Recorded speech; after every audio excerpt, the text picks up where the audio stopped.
Halo Sobat, selamat datang kembali di channel YouTube kami. Sebelum kita mulai, mohon tetap dukung kami dengan memberikan like, komen, subscribe, dan share channel YouTube kami. Terima kasih. Ujung tombak perunggu dengan panjang lebih dari 66 cm, terlalu besar untuk dibawa dengan mudah, terlalu berat untuk dilempar oleh prajurit rata-rata.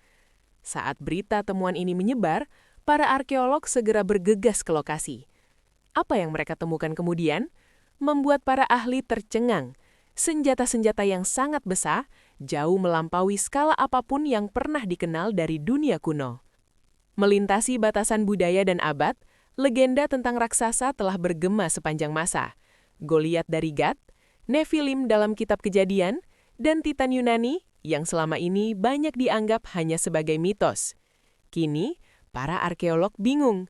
Sejarawan terpecah belah, dan pertanyaan yang telah terkubur ribuan tahun muncul kembali. Apakah raksasa pernah benar-benar menginjakkan kaki di bumi ini? Dalam pembahasan ini, kita akan mengungkap bukti-bukti yang ada, mengkaji fakta-fakta secara mendalam, dan menjawab pertanyaan apa yang terjadi ketika naskah kuno dan ilmu pengetahuan modern mulai bertepatan. Karena terkadang, apa yang kita sebut legenda hanyalah sejarah yang menunggu untuk dipercaya. Sebuah temuan yang luar biasa, senjata yang terlalu besar untuk digunakan oleh manusia biasa. Semuanya dimulai dari aktivitas sehari-hari. Seorang petani di Israel sedang membajak ladangnya seperti yang dia lakukan selama bertahun-tahun, ketika tiba-tiba sesuatu yang keras menabrak bajak baja miliknya. Saat dia menggali lokasi tersebut, dia menemukan sebuah benda aneh, potongan perunggu panjang dan berat yang bukan alat pertanian atau besi bekas. Ternyata, itu adalah ujung tombak. Namun bukan sembarang ujung tombak. Panjangnya lebih dari 66 cm atau lebih dari 2 kali ukuran sebagian besar senjata dari zaman perunggu. Dan yang mengejutkan, itu bukan satu-satunya. Ketika para arkeolog datang memeriksa daerah tersebut, mereka menemukan lebih banyak artefak serupa. Ujung tombak lain, bilah yang patah, semuanya jauh lebih besar dari standar umum. Ini bukan benda upacara yang dibuat hanya untuk dipajang. Sudut dan permukaan senjata menunjukkan jelas tanda-tanda pemakaian. Seseorang pernah menggunakannya dalam pertempuran. Namun masalahnya adalah ukurannya terlalu besar dan berat untuk prajurit rata-rata pada masa itu. Lalu, untuk siapa senjata ini dibuat? Para ahli pun terpaksa tercengang dan bingung. Beberapa mengusulkan bahwa senjata ini dimaksudkan untuk ritual atau sebagai persembahan bagi para dewa. Namun teori ini tidak sesuai dengan jejak kerusakan dan kualitas kerajinan yang ada. Senjata ini jelas dibuat untuk berfungsi dan bertempur. Yang lain berasumsi bahwa senjata ini milik kelas prajurit khusus, pria bertubuh besar yang dilatih untuk pertempuran berat, atau mungkin, sekadar mungkin, dibuat untuk makhluk yang berbeda dari manusia biasa. Belum ada bukti yang dapat membuktikan keberadaan raksasa, namun temuan ini cukup untuk mengajukan pertanyaan serius. Ketika sesuatu tidak sesuai dengan pola yang dikenal dan berada di luar konteks waktu serta tempatnya, kita terpaksa meninjau ulang apa yang kita yakini. Dan seringkali, apa yang kita temukan justru menantang pemahaman kita tentang masa lalu. Ilmu pengetahuan. Apa yang diceritakan tanah? Untuk memahami makna sebenarnya dari senjata ini, psikolog membawanya ke laboratorium untuk dianalisis, menggunakan metode penanggalan karbon dan mempelajari lapisan tanah di mana senjata ditemukan. Hasil penelitian menunjukkan bahwa artefak ini berasal dari sekitar 4.300 hingga 5.000 tahun yang lalu, lebih tua dari masa Daud, namun tidak terlalu jauh dari periode ketika orang Filistin dan kelompok prajurit lainnya mulai muncul di wilayah tersebut. Yang lebih penting adalah temuan dari analisis logamnya. Tes canggih mengungkap bekas dan retakan sepanjang bilah, bukti bahwa senjata ini digunakan dalam pertempuran sungguhan, bukan sekedar disentuh, melainkan dipukul keras berkali-kali. Ini bukan hiasan atau barang kerajinan yang dibiarkan utuh di kuil. Mereka benar-benar mengalami medan perang. Namun, tidak ada satupun sisa-sisa manusia yang ditemukan di dekat lokasi temuan. Tidak ada kuburan, tidak ada nama yang tercatat. Hanya senjata yang kuat, tajam, dan luar biasa besar. Beberapa arkeolog kemudian merujuk pada naskah kuno untuk mencari hubungan. Dalam catatan sejarah Mesir, terdapat penyebutan prajurit garang dari utara. Sebagian di antaranya digambarkan memiliki tinggi dan kekuatan yang tidak biasa. Dalam Alkitab, suku Rafaim dan Anakim disebut-sebut sebagai bangsa raksasa yang pernah mendiami tanah tersebut. Bisakah senjata ini milik orang seperti mereka, prajurit yang ceritanya kemudian berkembang menjadi legenda? Tidak ada cara untuk memastikannya secara pasti. Namun yang kita ketahui adalah temuan ini tidak sesuai dengan apa yang kita yakini tentang zaman perunggu. Mereka membuka kemungkinan baru dan mengingatkan kita bahwa masa lalu seringkali lebih aneh dan mengejutkan daripada yang kita bayangkan. Untuk memahami betapa luar biasa senjata ini, kita perlu membandingkannya dengan standar senjata pada masa itu. Pada zaman perunggu, sekitar 3.300 hingga 1.200 sebelum Masehi, ujung tombak memiliki ukuran yang relatif kecil jika dibandingkan dengan standar sekarang. Panjang rata-rata berkisar antara 15 hingga 20 cm. Senjata pada masa itu dirancang dengan fokus pada mobilitas. Prajurit yang harus bergerak cepat membutuhkan alat yang ringan dan gesit agar bisa dibawa jarak jauh dan digunakan dengan cepat dalam kekacauan pertempuran. Ukuran bukanlah segalanya. Kontrol, jangkauan, dan irama gerakan jauh lebih penting. Namun senjata yang ditemukan di Israel adalah cerita yang berbeda. Satu ujung tombak memiliki panjang lebih dari 66 cm, sementara yang lain berada di kisaran 33 hingga 50 cm. Ini bukan variasi kecil, melainkan penyimpangan besar dari norma yang ada. Selain panjangnya, berat artefak ini juga signifikan. Beberapa mencapai beberapa pon bahkan tanpa menambahkan gagang kayu. Jika dihitung bersama dengan tombak penuh, termasuk tongkat kayu yang panjang dan padat, total beratnya hampir mustahil untuk dilempar dengan kekuatan yang efektif oleh prajurit berukuran rata-rata. Ketika para ahli menempatkan senjata ini berdampingan dengan alat zaman perunggu tradisional, kontrasnya sangat mencolok, seolah membandingkan tongkat bisbol dengan batang pohon. Bahkan prajurit modern yang berlatih setiap hari dengan peralatan berteknologi tinggi akan merasa sulit membawa senjata seperti itu ke medan perang. Hal ini membuat para arkeolog terpaksa memikirkan kembali berbagai kemungkinan. Apakah senjata ini dibuat untuk dipajang atau digunakan dalam ritual? Teori ini telah diuji, namun bekas pemakaian pada bilah menunjukkan hal yang berbeda. Ini adalah alat perang yang sebenarnya, bukan piala upacara atau barang hiasan. Beberapa peneliti mengusulkan adanya kelas prajurit elit di masa itu. Di banyak budaya kuno, pria yang lebih tinggi dan kuat seringkali dipilih untuk peran khusus, sebagai pengawal pribadi, juara pertarungan, atau anggota infanteri berat. Lukisan dinding Mesir terkadang juga menggambarkan prajurit asing dengan ukuran yang tidak biasa, mungkin berasal dari orang laut atau kelompok misterius lainnya yang dikenal dengan kekuatan luar biasa pada masa itu. Namun senjata yang ditemukan ini melampaui semua itu. Mereka menunjukkan adanya pengguna dengan kekuatan yang jauh melampaui apa yang kita pahami sebagai standar elit. Nama Goliat sudah sangat dikenal bahkan oleh mereka yang belum pernah membaca Alkitab. Menurut kitab 1 Samuel, Goliat adalah juara dari Gat dengan tinggi lebih dari 2,7 meter. Dia mengenakan baju besi perunggu yang berat dan membawa tombak yang dijelaskan dengan detail yang sangat spesifik. Ujung tombaknya saja memiliki berat 600 sekel, sekitar 15 kg, hanya bagian logamnya tanpa menambahkan gagang kayu.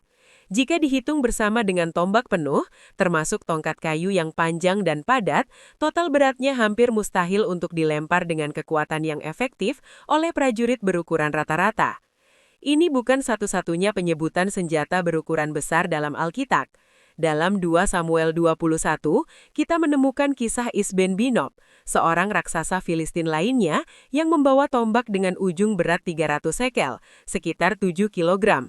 Mereka bukan prajurit biasa, dijelaskan sebagai pria dengan postur besar dan kekuatan luar biasa, yang menggunakan senjata yang jauh melampaui norma yang ada.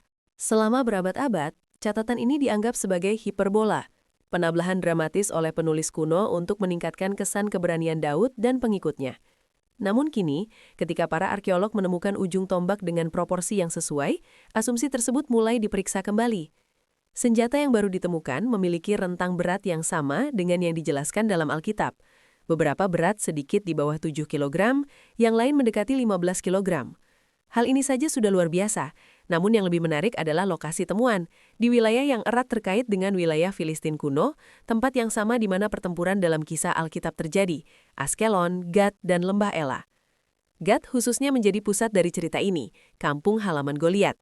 Penggalian baru-baru ini di Tel Es-Safi, yang dipercaya sebagai lokasi Gad kuno, tidak hanya menghasilkan senjata berukuran besar, namun juga struktur pertahanan, benteng pengepungan, dan artefak yang menunjukkan adanya budaya prajurit yang kuat dan maju. Semakin sulit untuk mengabaikan kisah Alkitab sebagai sekedar fiksi.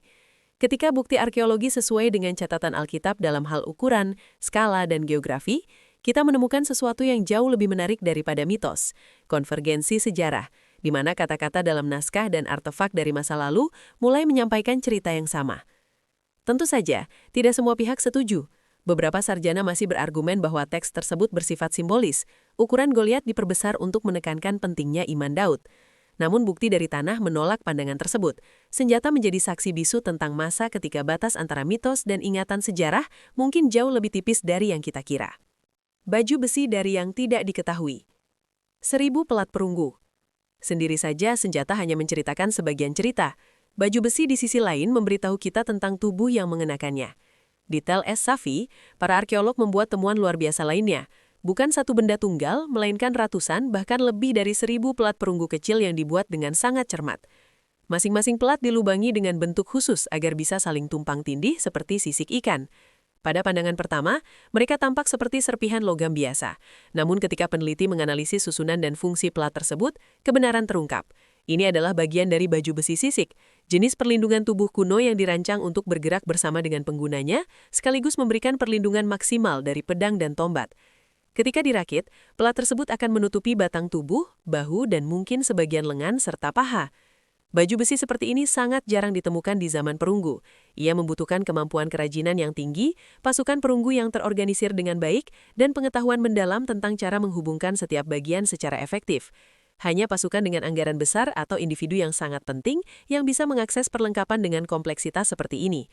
Dan inilah detail kunci, jenis baju besi ini hanya ditemukan di satu lokasi lain di seluruh wilayah Levan.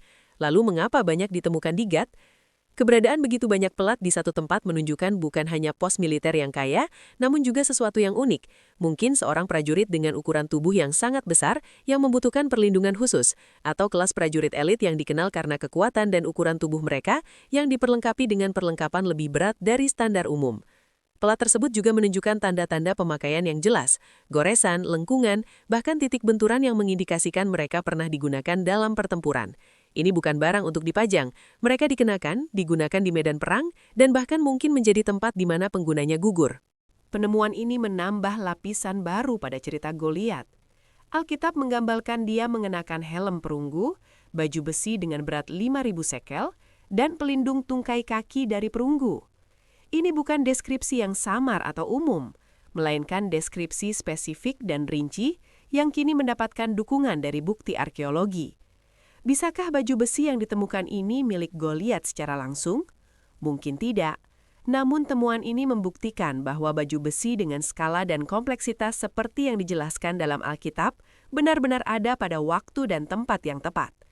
Hal ini juga membuka pintu bagi gagasan yang lebih luas, bahwa Goliat bukanlah sosok mitologis tunggal, melainkan bagian dari tradisi militer yang sebenarnya, kelas prajurit elit yang pernah menginjakan kaki medan perang di wilayah Levan. Tidak mengherankan jika temuan ini memicu perdebatan sengit, baik di kalangan masyarakat umum maupun dalam dunia akademis. Di satu sisi, banyak sarjana sekuler berargumen bahwa senjata berukuran besar ini bersifat upacara, mungkin sebagai persembahan yang ditinggalkan di tempat suci kuno, atau simbol prestis yang dipajang selama prosesi. Mereka mengacu pada objek serupa di budaya lain yang tidak pernah dimaksudkan untuk digunakan secara praktis, hanya untuk dilihat dan menghormati. Menurut mereka, ukuran yang besar justru menjadi alasan mengapa senjata ini tidak fungsional, terlalu besar untuk digunakan dengan praktis, dan terlalu berat untuk melayani tujuan nyata di medan perang. Namun sejarawan yang melihat hubungan antara arkeologi dan naskah suci melihat hal yang berbeda. Mereka berargumen bahwa senjata ini sesuai dengan apa yang telah diceritakan dalam Alkitab selama ribuan tahun. Ukuran, berat, dan lokasi temuan semuanya sejajar dengan catatan kuno. Lebih penting lagi, mereka menyoroti bukti fisik tentang pemakaian senjata.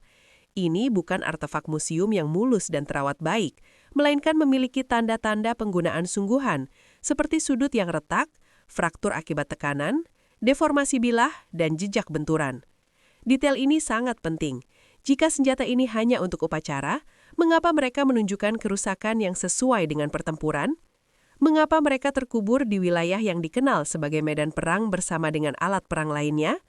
Bukti fisik secara jelas menolak teori bahwa senjata ini bersifat upacara. Namun inti perdebatan sebenarnya lebih dalam dari itu. Ia tentang apakah kita bersedia menerima kemungkinan bahwa manusia dengan ukuran dan kekuatan luar biasa pernah ada di dunia ini, bukan dalam fantasi, melainkan dalam sejarah. Para skeptis berargumen bahwa hal ini tidak mungkin, karena manusia rata-rata tidak bisa mengangkat atau melempar tombak seberat 15 kg. Mereka menegaskan bahwa kecuali ditemukan kerangka manusia yang sesuai dengan ukuran senjata tersebut, tidak ada alasan untuk mempercayai keberadaan raksasa. Namun pihak yang lain mengajukan pertanyaan, jika setiap bagian lain dari cerita sesuai, geografi, waktu, dan persenjataan, mengapa kita harus mengabaikan apa yang telah diceritakan oleh naskah kuno selama ribuan tahun? Akibatnya, komunitas arkeologi terpecah belah. Satu sisi melihat sekedar mitos, yang lain melihat jejak sejarah yang terlupakan. Dan di tengah-tengahnya terdapat misteri yang telah terungkap namun belum menemukan jawaban yang pasti. Ketika kita melihat secara menyeluruh semua temuan yang ada, sebuah pola mulai terbentuk dengan jelas. Senjata berukuran besar, plat baju besi yang berat, dan ujung tombak yang sesuai dengan deskripsi Alkitab, semuanya ditemukan di wilayah yang sama, yang sejak lama dikaitkan dengan orang Filistin.